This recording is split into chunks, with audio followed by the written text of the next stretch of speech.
A recent j.crew catalog featured creative director Jenna Lyons and her young son, whose toenails were painted neon pink. Naturally, this was the cue for all hell to break loose. A boy wearing nail polish? This is a big deal. Dr. Keith Ablow, a psychiatrist writing for Fox News, suggests that her son may need therapy at some point because of this, and that it somehow signifies the collapse of various gender markers that distinguish men from women. But the only reason this kid, or anyone, might need therapy for this is because of people like Keith Ablow who think they should be treated as abnormal for such trivial and irrelevant reasons. Would he have preferred a more manly color, like blood red?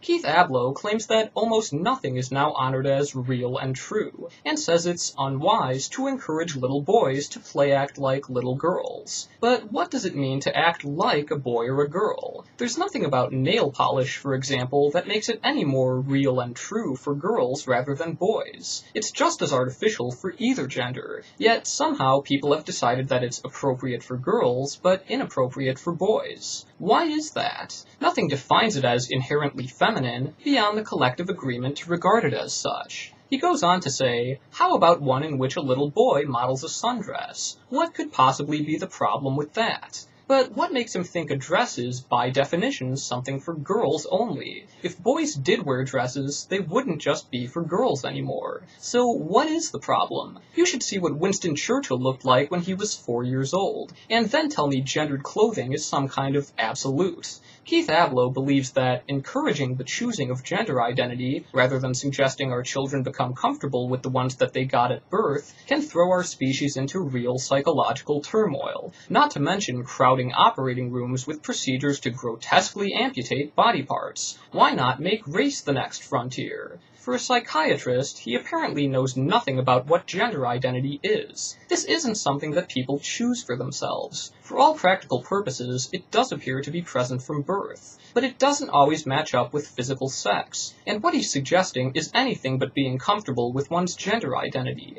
Those grotesque procedures are considered the standard of care by major medical associations, and for good reason. In most cases, they're effectively curative and allow people to live a more normal, healthy, and comfortable life. And as a doctor, he should at least be aware that there's a process of sexual differentiation in the body and brain during fetal development, with no such analog for race or ethnicity. Variations in this process are the reason why transgender people do genuinely exist. Keith Ablow goes on to ask, why should we hold dear anything with which we were born? What's the benefit of non-fiction over fiction? Well, for one thing, that's exactly what trans people are doing, being true to themselves and how they were born. But more than that, nail polish and dresses aren't something that anyone is born with, male or female. It's not any less of a fiction when it's on women, just a socially agreed upon fiction that's completely arbitrary. He later suggests that girls having earlier sexual relationships with boys is due to some kind of blurring of genders, as if to say that this is a masculine behavior. Yet earlier, he expressed his concern over girls being prematurely dressed like adults, with halter tops and booty shorts. Is that something boys are known for now?